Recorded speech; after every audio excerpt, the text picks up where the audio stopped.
got the link. Yep, my mic's open.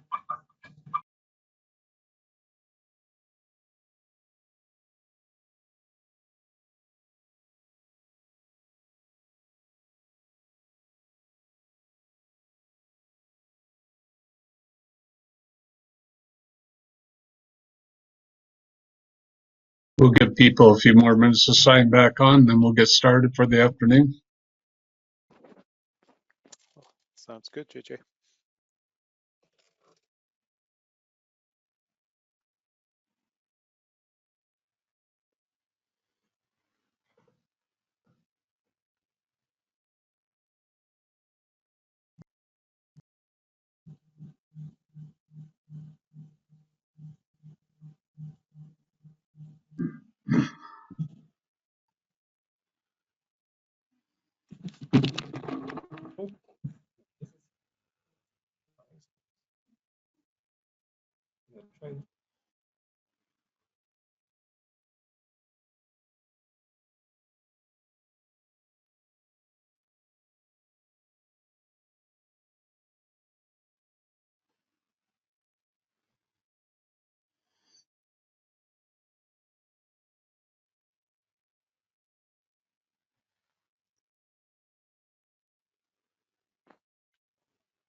Looking good, Ed.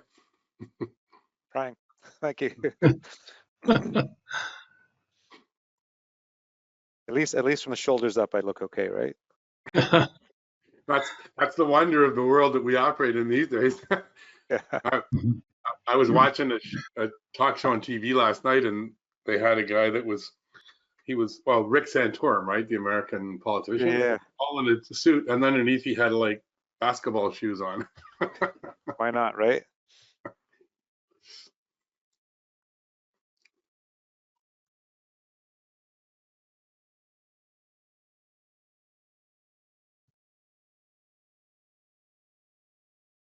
All right, folks, well, good afternoon and welcome to Module 13 of the series, Sustainability, Circular Economy, and Resiliency. Our subject matter expert this afternoon for this module is Mr. Ed Rubenstein from University Health Network in Toronto. Ed is the UHN's Director of Environmental Compliance, Risk, and Sustainability. He's been leading the hospital's many environmental programs since 1999 and has helped UHN become a leader in environmental sustainability in healthcare. Both UHN and Ed's leadership in the field of greening healthcare have been acknowledged with several awards. Ed is also an instructor with the Canadian Institute for Energy Training for the Certified Energy Manager course. Welcome, Ed, and over to you. Well, thank you, JJ, and hello, everyone. I'm happy to be here and talk about something that hopefully is near and dear to my heart. I've been doing it since 1999, which is a long time.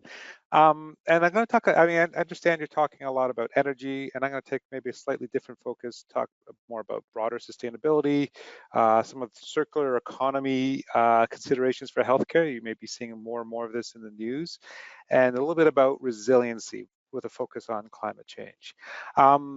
As JJ mentioned, I normally deliver the CEM, and I've done that for a number of years as well. I think I'm getting close to 10 years, and I know the materials quite well.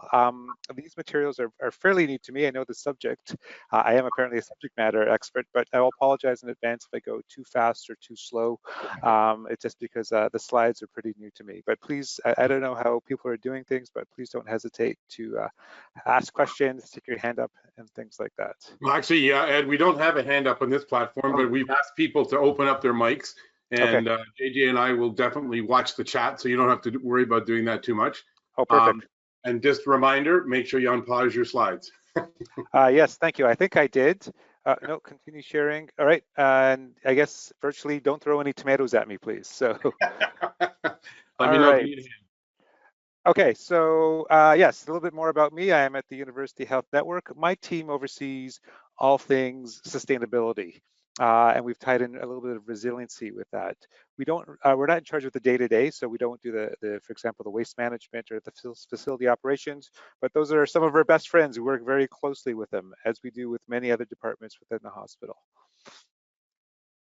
So as I mentioned, we're going to talk a little bit about environmentally sustainable healthcare from the broader perspective. It's something that's really picking up speed these days. We're going to talk about circular economy, another word you've probably heard a lot, but going to focus on healthcare and resiliency. And you know what, lots of good, bad examples about the need for resiliency in healthcare we have in recent months and years. So sustainability in healthcare has been around since just before I joined UHN by coincidence, and it came with the notion of first do no harm. So healthcare is meant to provide good to people. It's meant to make people healthy, but around 1997 or 1998, people noticed that healthcare also had an outsized adverse impact on the environment.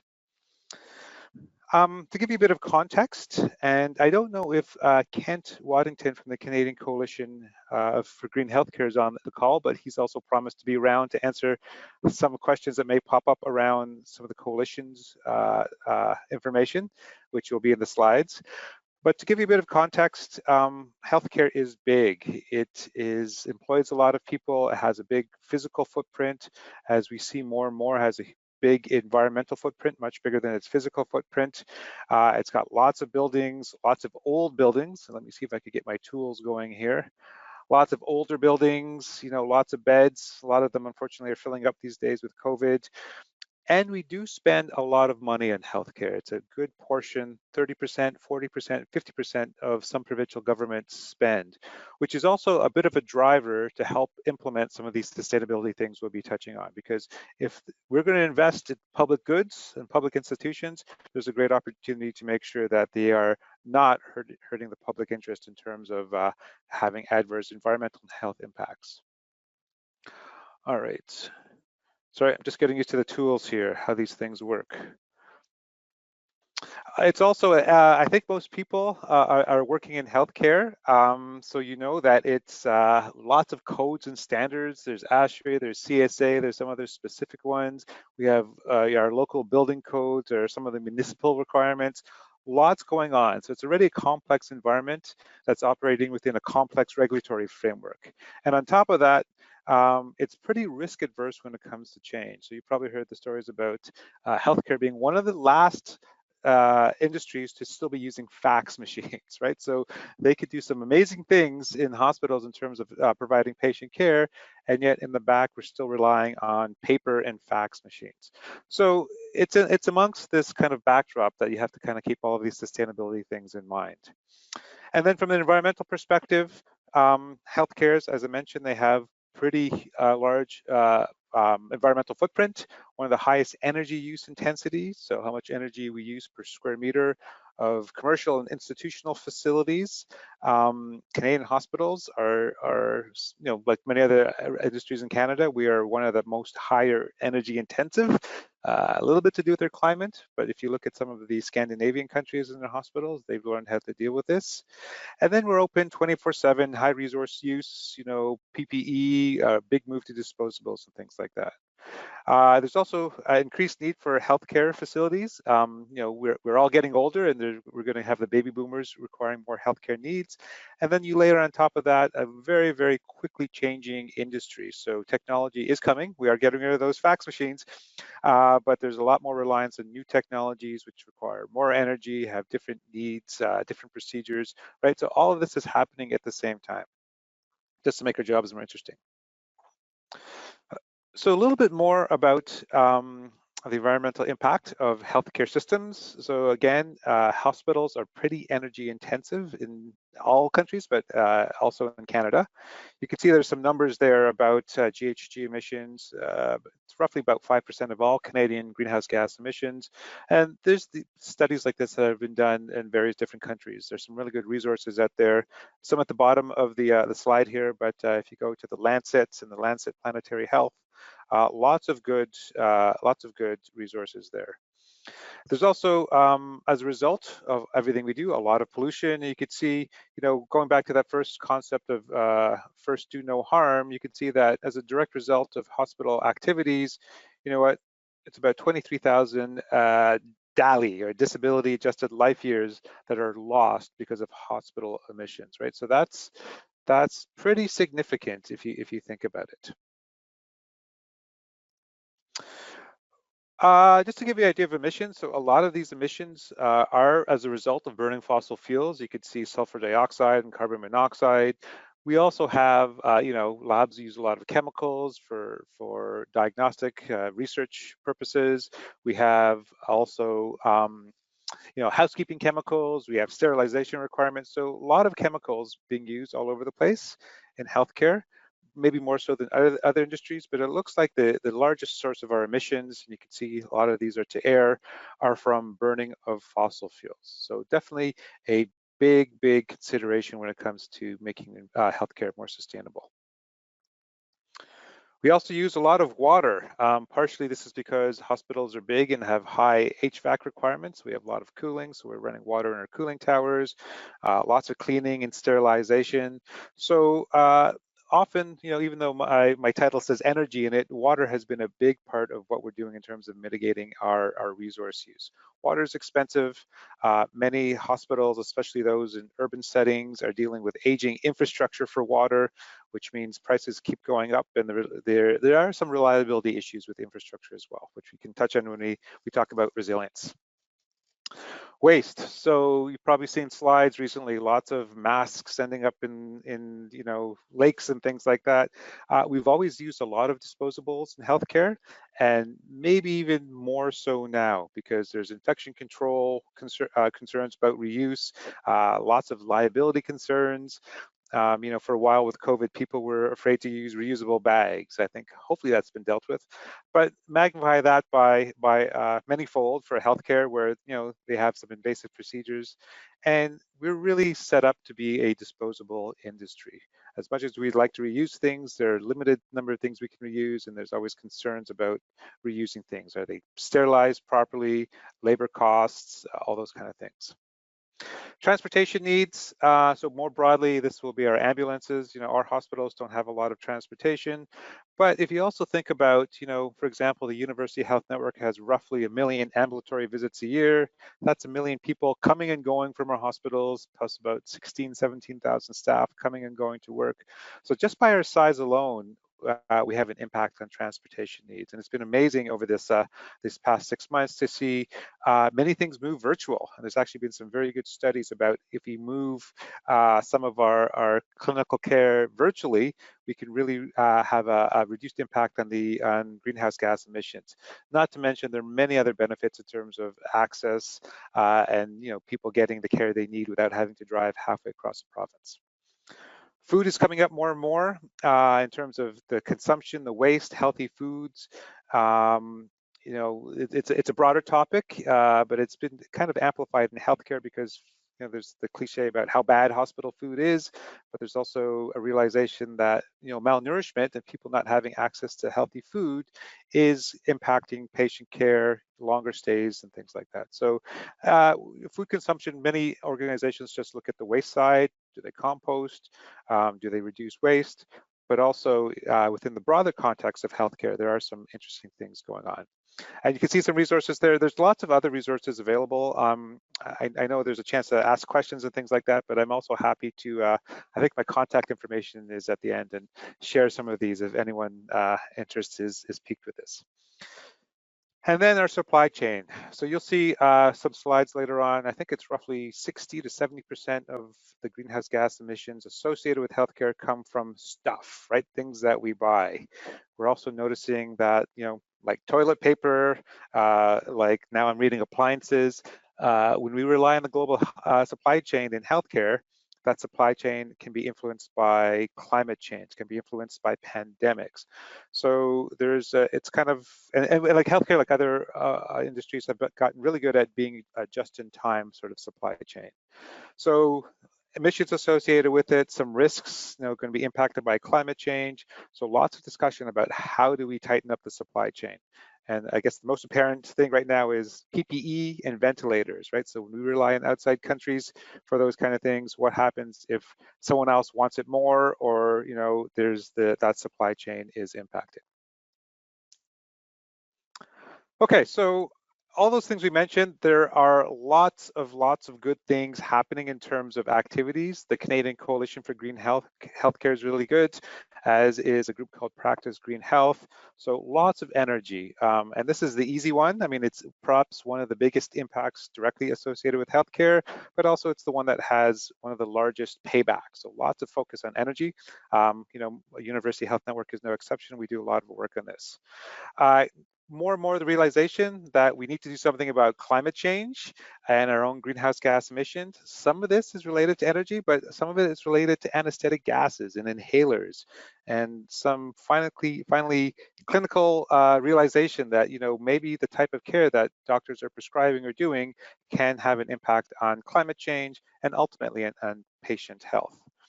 We spoke about water and waste, so looking at reducing water, reducing waste, pollution prevention, which is an interesting one. The concept behind pollution prevention is that we do need chemicals, but we try to minimize those use of chemicals as much as possible. So can we change processes to eliminate hazardous chemicals, or can we use safer chemicals? And one of the biggest applications we found is through cleaning. So gone are the days where you'd walk into a hospital and it smelled like bleach throughout, because we now know that we don't really need to sterilize everything in the hospital. We don't need to wipe down the floors. I mean, current pandemic times are an exception perhaps, but we now use other chemicals that are just as effective, and we don't need to spray everything down as we did in the past. And we're finding that by using safer chemicals, good for the environment, but also really good for the people who work in the hospitals, our nursing staff, our cleaners, our facility staff who are there 8 to 12 hours a day and exposed to these chemicals. Another thing that's a question in the chat there from Michelle about, Ed, what about on-demand food services reduces waste and increases patient health and well-being? And Katie points out that Sick Kids has implemented that, so to some extent. Yes, so that's something that's coming around, absolutely. So there is a move to looking at different models of food delivery and on-demand, or so-called hotel style, or hotel style, where you can kind of get a room service order up. That does require a big change in thinking and investment. I know Sick Kids has had some very good success. It's coming. It's one way to look at it. And that's great. I mean, if people have had success, we're always looking for ways of improving things. But as far as I've seen, there have been many attempts at such things. I know some hospitals did try scratch cooking, and it was great for a while, but it's not sustainable in the long term. So the hoteling food service might be, but some of these things are not sustainable in the long term in terms of cost and things like that. Having said that, as we start tying in, the whole malnourishment perspective, right? So making sure patients get, proper food and they're healthy, antibiotic resistance related to, food and stuff like that. I think there's more and more of a business case that's not just based on dollars and cents to help drive some of these things. And I apologize, I'm actually having some work done in my basement. So if you hear some weird rumblings and stuff like that, it's coming up through the foundations to the second floor. I'm putting in insulation, making it more energy efficient, right? Oh, you got a good headset. It's pretty good. Okay, good to know. Green corporate leadership is a good one as well. So very often, as I mentioned, I've been at UHN for 20 years. When I started, I was a coordinator, one small peg in a large board of about 16,000 people. But now more and more healthcare facilities are realizing that you need some leadership around this. You can't just have your quote unquote environment team and let them do everything. It has to be embedded into your organization's goals and strategies and things like that. So we've got some slides talking about that, but this is a great change. And I think one of the best examples is there's a group of teaching hospitals in the Toronto area, and they've just signed an agreement to have a community of practice to start looking at some of their clinical care and reducing its environmental impact. And this is coming from the leadership, which is fantastic. And again, lots of stuff happening in transportation. We'll have slides on all of these things, a few on food and green buildings. So lots of construction happening in healthcare, redevelopment. We also have new buildings. I know our own organization is just about to release its master plan, looking at the next 5, 10, 15, 20 years. Lots of money being spent. And as many of us know, the best way to make a building energy efficient is to build it right in the first place. I've built a career on going back and fixing buildings which weren't built energy efficiently. But having said that, there's also lots of work and lots of great opportunity as we start looking at some of our new developments to make sure that it's being done in a sustainable manner. Okay. So a couple slides here, just showing where these greenhouse gases are coming from. We got Canada, US, and Australia. We're not very different than some other organizations. My focus is in the bottom, the light blue, in hospitals. Right, so you can see hospitals are a big chunk of it, and for some reason in Canada, drugs are a big chunk of it. That's kind of the green bar that's kind of near the top over here. I'm not sure why it's different here.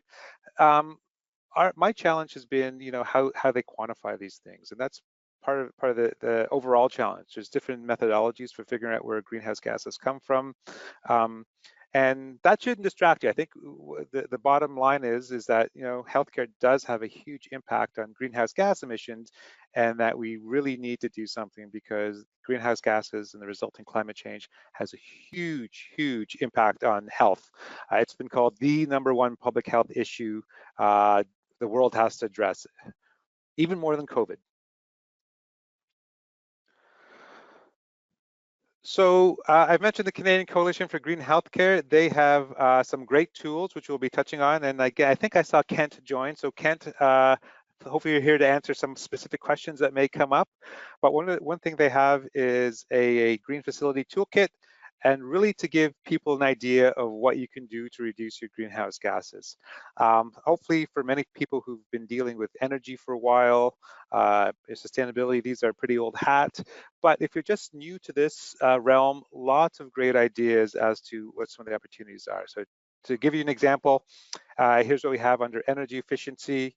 You can see that looking at control systems, which by the way, probably our biggest focus right now as energy team at UHN is on controls and getting our buildings to be quote unquote as smart as possible. Hopefully not smarter than us, but trying to get them to be smart. But you could see, again, a list of ideas out there. So pretty high level, implement zone scheduling for HVAC and lighting. That's great. But at least this can help you if you're just starting out to look at certain areas within your own organization. And then hopefully as a next step, have more granular plans for your own specific buildings and organizations. You can see it's got for water as well. It should point out benchmarking is important. Benchmarking is a bit of a double-edged sword. Every hospital is unique and beautiful in its own way. And you need to be careful when comparing because a lot has to do on the age of the building, the types of services. To be honest, the University Health Network has about 7 hospitals. I don't even like comparing them to each other. But I do like the use of benchmarks to compare how our hospitals are doing year over year versus themselves. And it's very powerful tool to show improvement.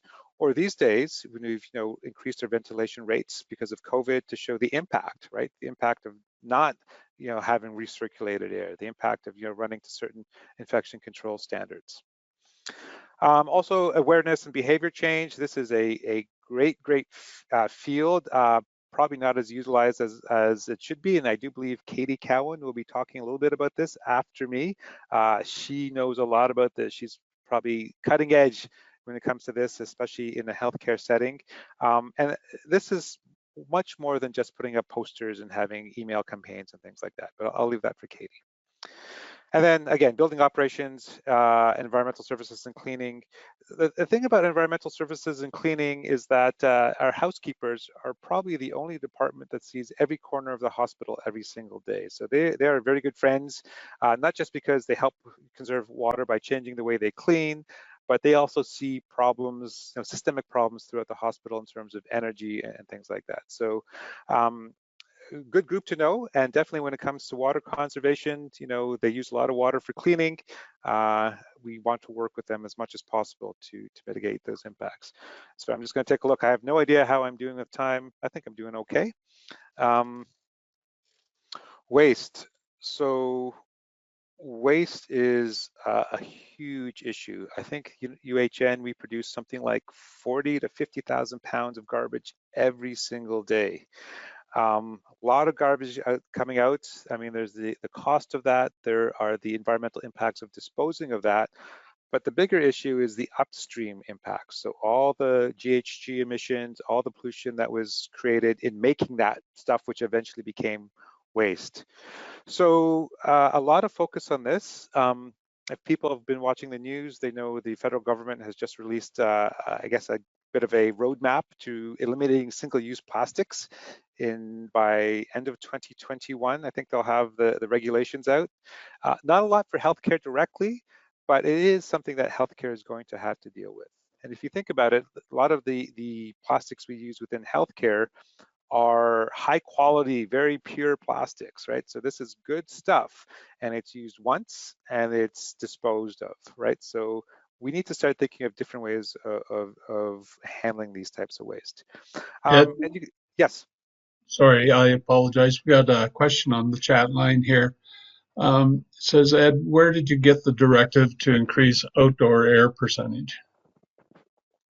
So not so much of a directive, but more in consultation with our infection control departments. It was more as a precautionary action. We have COVID units set up, so these are units specifically for patients admitted who are suspected or do have COVID. And as a precautionary measure, we said, let's increase the amount of outdoor air. And this, I have to point out, I mean, there's a lot of debate between droplets versus aerosols right now. Yes. And this was done back in March. Still, it's more of a precautionary principle than anything else. I know from the onset, a lot of hospitals decided to eliminate return air, went 100% air in, 100% air out. Yeah. Yeah. Yep. And it's precautionary. Still a lot of unknown with the disease, but my team has estimated we're doing this at 2 of our hospitals, and combined it's going to probably cost us $1.5 to $2 million in extra energy costs, right? So money well spent, I think, but just shows you the impact of some of these clinical decisions that will happen and energy use. Thanks for that. Yeah, no, good. I mean, everything I'm going to mention, I'm going to throw in lots of references to COVID, because unfortunately it's top of mind for many people these days, especially in a hospital setting. So back at waste. So waste is big, and I like to think of waste as a bit of a gateway drug. When I started 20 years ago, waste is what people see. Right, waste. They see the garbage. There's been a lot of news lately about recycling is broken and things like that. Which yes and no. We can't get into that now, but I'm happy to discuss at some point. But waste is what people see, and we really use this at UHN to get people kind of in tune to the environmental impact of healthcare. And that opened up many more doors where we looked at things where people can't see, like energy use or use of chemicals and things like that. So very, very important, something we need to deal with, but also a great way to take something visual, so that's something people grab onto, and expand that to some broader discussions around environmental impacts and sustainability in healthcare. So I mentioned chemicals. We do try to reduce as much as possible. You can see on the right, there's some great case studies over there. There's also some good resources out there showing, for example, links between working in a hospital for certain job classifications, I think nurses and cleaners, and increased rates of asthma and things like that. So we need these chemicals. We need to sterilize things. We need to, provide sometimes toxic medications, chemotherapy drugs, and things like that, right? These are necessary part of healthcare, Where sustainability comes in is, making sure that we're using these things properly. We're not overusing these things. We're handling them properly. We're disposing of them properly. And then once we're able to have a bigger discussion saying, well, are there different ways that we can do things? Do we really need to do this sort of sterilization? So we've had some pretty good success. I'd like to think that my department drove this, but a lot of it is driven by the clinical departments themselves, because they ultimately have to make these decisions. But by working together, for example, we've reduced the use of ethylene oxide, a very strong sterilant, but also very toxic material. Some of our diagnostic labs have completely rejigged some of the diagnostic tests they do to not just reduce the chemicals they use, but also the amount of water and energy that they use, right? So again, we don't often drive these things because we can't. I will never tell a clinician how to do their job, and nor should I. But we can help celebrate these things, learn from them, and then take these success stories and have our own sort of case studies to take it to the next department within the organization. And ultimately, it is good for the health of our staff, our patients, the visitors, and the overall community. So I mentioned leadership is getting more play these days, which is great. I do enjoy the work that I do, but it's also nice to have, your boss is asking for things because they're engaged as well. So lots of good resources here. I think we'll touch on some of these things coming up. But, and I mentioned there's the TASN, the Teaching Hospitals of Toronto. They've gotten together to have a CEO-driven thing. But lots of good things here. Everything from, starting to think about climate change resiliency. And I was lucky to have been able to participate in this mentoring project. The coalition also has a Green Hospital scorecard, very important for benchmarking, as we've gone over. The Green Health Leaders Institute, for those who are interested, this is a great way to give some tools and some knowledge to leaders to get them up to speed on what the issues are and what they can do about it. And then you can see some other resources there. So safer chemicals, we just spoke about those. So some tools and resources, really just a good way to give you ideas of where the opportunities are and what's been done. Really exciting, the Waha First Nations Energy Project. I don't know if you were involved with that, JJ, but energy efficiency is not just for the big urban hospitals, downtown teaching hospitals and things like that, but it's important for all organizations. And any dollar. Sorry, go ahead, Sorry, JJ. I was definitely involved in that, and we still are to some degree. But still, That's conversation continues, let's say. So. But it's important because, I mean, every dollar that is spent on energy is a dollar that can't be used for patient care, right? And it doesn't matter big or small. I mean, I did work in the previous lifetime up at some really small fly-in communities in Northern Ontario, and they would have the nursing stations there, and just, the need for energy efficiency at the time was very, very obvious, right? So, but that was a different lifetime. Yep. And then green teams, right? So, it's great to do this. It's better to do it as a group. So some advice on how to start green teams. We've had some pretty good success. Our green teams are a little bit different at UHN than others, but some good advice, because ultimately one person or one small team can't do this alone. You really need to engage the broader organization to change the way of thinking if you want to have success in any of these things. Transportation. So big announcement in Ontario. The the provincial government, the federal government are going to give, I think, forward a whole bunch of money to start producing electric vehicles, which is great. But transportation is much broader than having electric vehicles and charging stations, which we're installing now. Many places are doing, but it's encouraging things like active transport, right? So walking and cycling, right, which is good because it keeps people off the street, but it also is a healthier lifestyle if people can do that. And sometimes it's what you can do in your own facility, right? So it's, we're putting more bike lockup stations and things like that. But sometimes you need to think broader and look at, what the municipality is doing. And one of the best examples I saw for this was a while ago, but it was Seattle Children's Hospital, where they actually worked with the city to make it easier for the surrounding community to walk to their hospital, to take transit to the hospital. Pretty big thinking, but they had very, very good success. Carpooling, pre-COVID days, parking is expensive in many places. So all these kind of things, you can have a hand in promoting. There may be some transportation opportunities. For example, we have a shuttle at the University Health Network, which we're trying to get electrified. But a lot of what we do around transportation is more for our staff coming to work and also for our patients visiting our hospitals as well. Coalition had a great a project for zero emission vehicles. Some good resources there. You see the link. They as well have helped with just the understanding.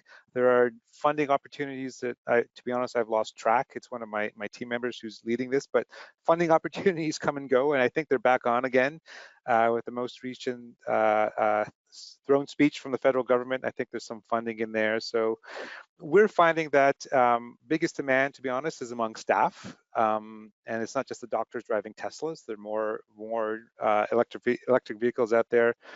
But as we slowly make this transition to EVs, and it's coming, it's definitely coming, we need to make sure our facilities have the infrastructure in place to help charge up and all those kinds of things. It's definitely coming. Food, wow. So food is a biggie, both for the health implications, but also food is one of those things that is very, very personal.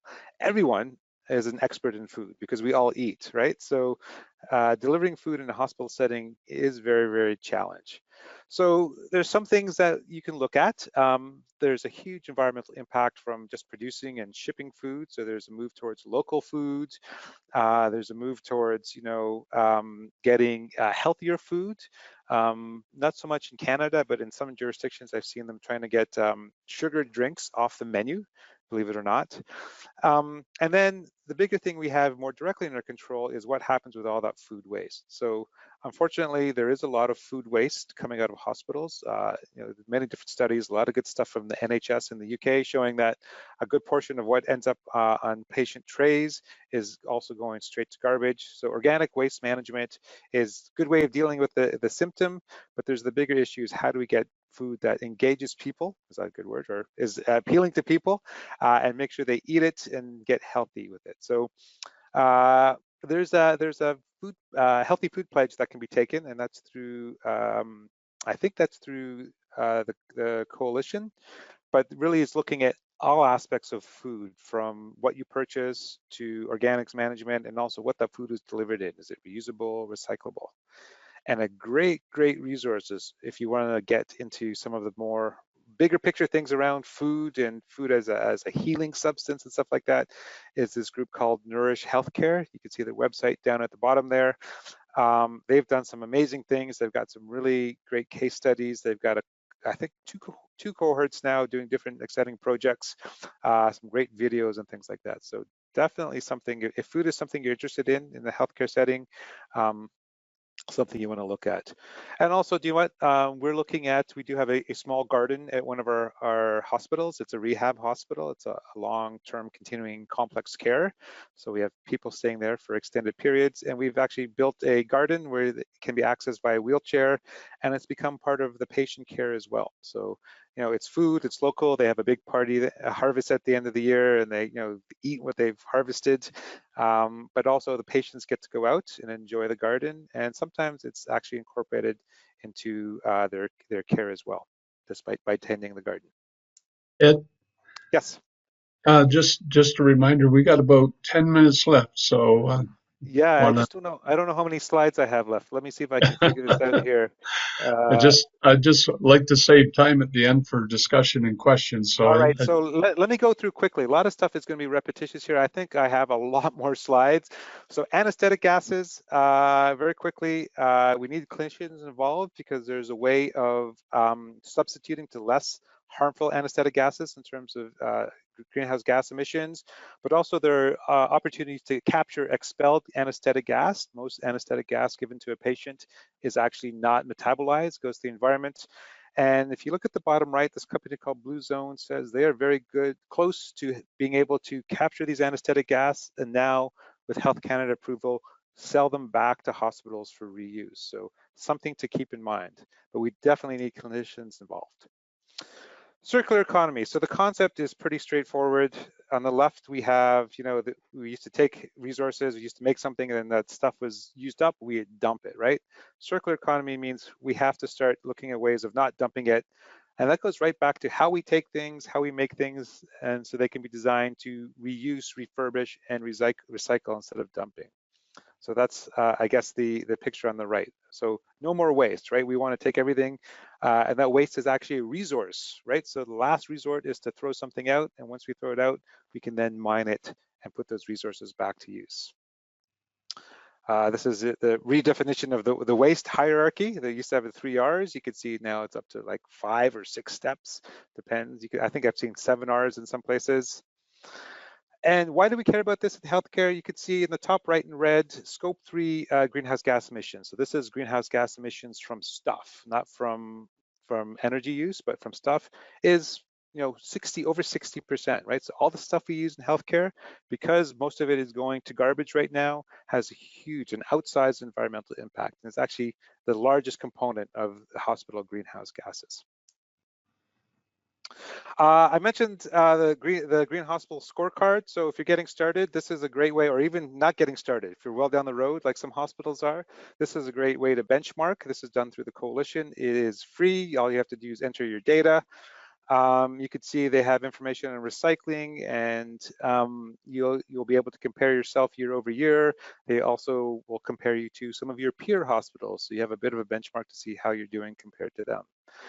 And they've got other things in terms of waste generation, waste intensity. So realizing that big facilities and small facilities will have different drivers. So they trying to do it by, so they can kind of index it. So you can do more of an apples to apples comparison.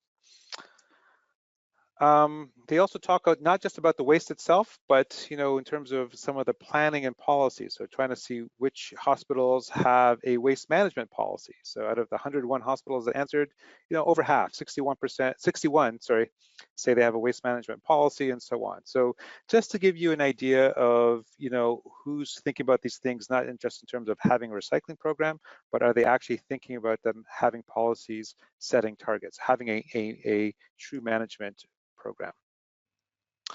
And then you can compare your recycling rates over years. So, a good, decent hospital recycling rate should be around 25 to 30%, but that really depends on your jurisdiction and what some of the options are. And then again, year over year comparison, you could see you have overall scores and then waste scores. So lots of data, lots of ways to parse out the data that you input to this. And the magic is in being able to compare to other hospitals. Energies, really good. So you can see on the left, bottom left, they have community versus academic versus non-acute versus small. So again, realizing that you can't compare small hospitals to big academic hospitals. That's not a real fair comparison. So they get to pull that out for you. Again, very, very useful for benchmarking.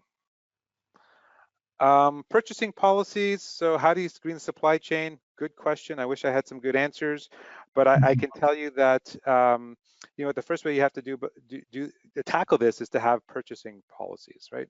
And you could see not that many hospitals have purchasing policies, and even fewer have targets.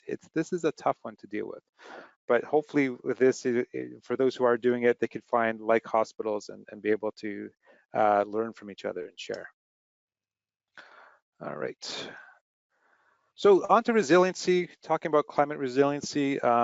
We've had, we've been pretty fortunate. We've had some examples in Canada, but, all we have to do is look what happened this year to the US South, still happening in terms of hurricanes and hospitals having to be isolated and losing power, or to the West Coast with all the fires, smoke coming in, things like that. So healthcare, when things get bad in terms of climate change, people still are going to rely on healthcare, just like they are for COVID right now. So we can't shut down. So not only are we trying to mitigate our impact on climate change, but we have to be ready for the things that climate change is going to throw at us. And the term we use for that is climate change resiliency. So this is recognized throughout the world. The WHO sees the link between health and climate change. Lots out there. You can do some more reading on, some of the health impacts of climate change, but it's going to impact our ability to deliver care, but also the type of care we need to as well. right? So we're going to have more heat-related health issues. We have, new diseases showing up. Climate migration of diseases like Lyme disease is now pretty prevalent in southern Ontario, where 20 years ago it wasn't so much, but changing climate has allowed that disease to kind of creep in its boundaries and where it is.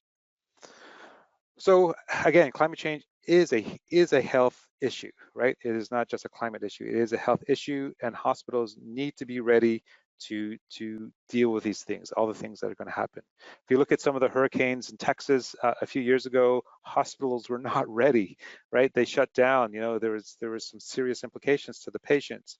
Now with the latest, many of them are in better shape. They have better backup generation. Maybe they have microgrids. They've built differently, so if and when they flood, they're not losing critical infrastructure. But we have to be ready for these types of things. Some good stuff happening out in Boston if you're interested. Great resource here. Too much to go over here, lots of words, but very, very good resource here on some of the impacts of climate change and how it's going to impact health. But a quick Google search will help you with that anyway. In Canada, as I mentioned, we're having some issues as well, right? So higher temperatures, flooding, we having, hotter summers. So we had one of the hottest summers I remember, I think is actually official in Toronto, which impacted humidity levels, which impact our ability to work in the ORs, because if the ORs, if the humidity gets too high, has a serious adverse impact on our ability to safely do operations. So you could see it's not just, hurricanes and wildfires, it's other things as well. Some of the small, I guess, the slower creeping things like hotter summers, colder winters, longer hot spells, right? Again, impact our ability to deliver healthcare, but also impact the type of healthcare that we have to be able to provide to patients. All right, that's kind of what I just said. Sorry, I'm going fast here. I could talk about this for days. I got, I think, 45 minutes. So happy to continue afterwards, maybe with a virtual beer in hand. Yeah. Okay, so lots of graphs here. You can see the reference is Canadian Coalition for Green Healthcare. So if you're interested, you can go actually read these graphs. You can see how climate change has impacted hospitals. And then you could see, this is interesting, how hospitals are slowly recognizing that climate change is something that needs to be dealt with. And again, I'll mention the TAS initiative happening in Canada. Great resources. I'll give a shout out to the Resiliency checklist. So if you're just starting in this is a great way, and we were fortunate to be able to help develop this and deliver it through this mentorship program. But for you to assess your own facility to say, how ready are we to start looking at climate change impacts in our organization? Very, very good reference, and you can see a journal article there as well. So high level, lots of reading for you to do on this afterwards. Here's an example of the checklist. And then you could see that we had this mentoring project, and it looks like change happened, right? So people took this mentoring project, they assessed their climate change readiness, and they actually made some changes. Getting close to the end, JJ. I think I've got like 5 more slides. So no problem. Lots of fact sheets here. Again, the coalition, great resource. Something near and dear to my heart, because we've done a lot of work on this, myself personally and other members from my team, right? So I definitely recommend you take a look at this, and then you go read some of the profiles to see. These are real examples of how hospitals have been impacted by climate change, and how they've perhaps adapted to climate change. All right, Kate, lots of resources, lots of good words here. All right, I'm not going to go over these too many. Not useful for me to read words. So very quickly, that was a very high overview of sustainability in healthcare. As I mentioned a few times, there's lots happening in the field, so there's some really good resources here. Great place to start is Canadian Coalition for Green Healthcare. So you can see they've got a few links to what they're working on directly, and this is a bit of a rabbit hole, but in a good way, not in a QAnon kind of conspiracy theory way, but to kind of find out all the great things that are happening across Canada, North America, Europe, and other parts of the world. There's definitely a lot of happening globally here. And with that, I think I get to land on this. Any questions specific for the coalition? You could see Kent Waddington, good friend of mine, known him from I guess my whole 20 years at UHN. He's been involved with many of these things. I've known JJ for a long time as well. Actually, I've known Stephen for a long time as well. He was one of my first energy instructors a long time ago. And then myself, I'm always happy to entertain questions about specific things or what we're doing at UHN. Fire me an email, fire me a tweet or whatever, and get in touch. And yeah, continue the discussion. Again, yeah, I basically talked about 20 years of work in 45 minutes, which is, you know, pretty quick. I'd like to think I could talk more, but I think that's all the time I have. So with that, I guess, JJ, we open it up to questions or next, what's next? Yeah, thanks, Ed. We can take some questions if people have any. We have a few minutes. We can do that. And Ed, just looking at the chat line here, I think you're going to be doing a full webinar on this in the near future. Would love to. It's a huge topic. And it was really neat because being an energy guy for many, many years and working with lots of organizations, whenever I was closer to hospitals, I always felt that the energy thing wasn't as important as what goes on in a hospital, making people better. But you know what? You've taught me that it's very much a part of it. So thank you for that inspiration. I'm glad. And you know what? The big thing for me is, as I mentioned, I would never tell a doctor what to do.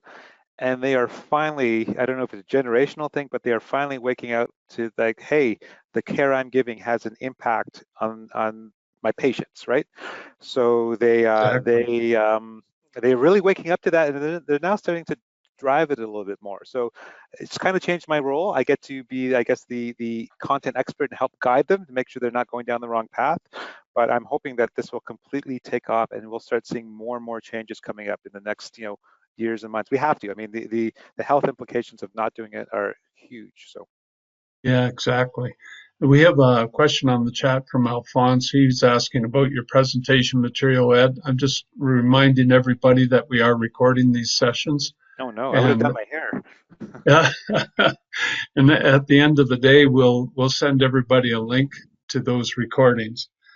And I just, Ed, I just think that we just can't talk about energy without including discussion on sustainability, resiliency, and circular economy. Energy is just a very integral part of the overall equation.